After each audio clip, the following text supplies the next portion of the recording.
Mayor Hanif flyover Dhaka Chittagong মহাসড়কের সবচেয়ে ব্যস্ততম ফ্লাইওভারও বলা চলে। এবার দেশ টিভির হাতে আসা কিছু তথ্যে মিলল হানিফ ফ্লাইওভার প্রকল্পে বেপরোয়া লুটপাটের চিত্র।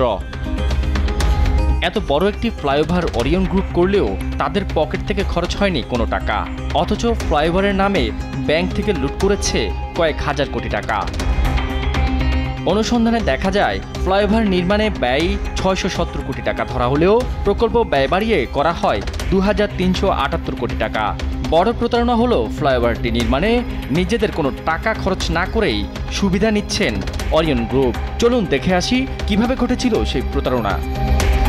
ওরিয়ন গ্রুপকে ২১৫০ কোটি টাকা অর্থায়ন করে ৬টি ব্যাংক ও বিনিয়োগ প্রতিষ্ঠান। এর মধ্যে রাষ্ট্রায়ত্ত সোনালী ব্যাংকের বিনিয়োগ ৫০০ কোটি, রূপালী ব্যাংকের ৫৫০ কোটি, জনতা ব্যাংকের ৬০০ কোটি ও অগ্রণী ব্যাংকের ৫০০ কোটি টাকা।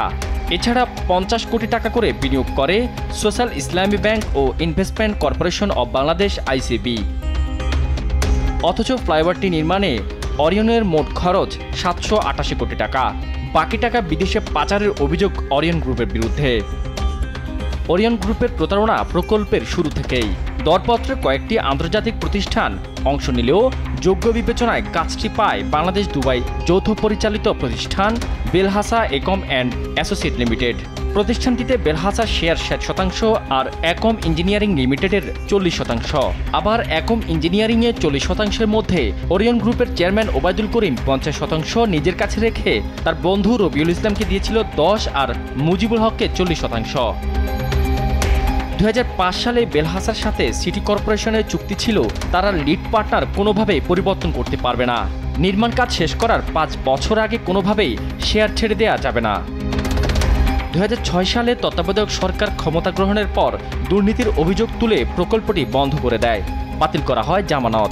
২০১০ সালের ২৩ জুন আবারও ফ্লাইওভারটি নির্মাণের কাজ উদ্বোধন করেন শেখ হাসিনা। তবে এর আগেই কৌশলে বেলহাসা ইঞ্জিনিয়ারিং অ্যান্ড কনস্ট্রাকশনকে বের করে দেয় ওরিয়ন গ্রুপের একম। জাল জালিয়াতি করে বেলহাসার শেয়ার হাতিয়ে নেয় ওবায়দুল করিম ও তার পরিবার। ওরিয়ন ইনফ্রাস্ট্রাকচার নামে আলাদা কোম্পানি করে প্রকল্পটি বাস্তবায়ন করে ওরিয়ন। একই সাথে সইজাল করে শেয়ার জালিয়াতির অভিযোগে ওবায়দুল করিমের বিরুদ্ধে আদালতে মামলা করে বেলহাসা। অভিযোগ আছে ফ্লাইওভারের কার্যাদেশ পাওয়ার পর ওরিয়ন বেলহাসা বাদেও অন্যান্য শেয়ার হোল্ডারদের একে একে তাড়িয়ে দেয় রাজনৈতিক প্রভাব খাটিয়ে। প্রথমে হামলা মামলা করে বড় শেয়ার হোল্ডার মুজিবুল হককে দেশ ত্যাগে বাধ্য করে। একই সাথে ছেলে সালমান করিম ও জামাই মেহেদি হাসানের নামে জালিয়াতির মাধ্যমে সব শেয়ার হস্তান্তর করে। শাহাদাত নিশাত, দেশ টিভি, ঢাকা।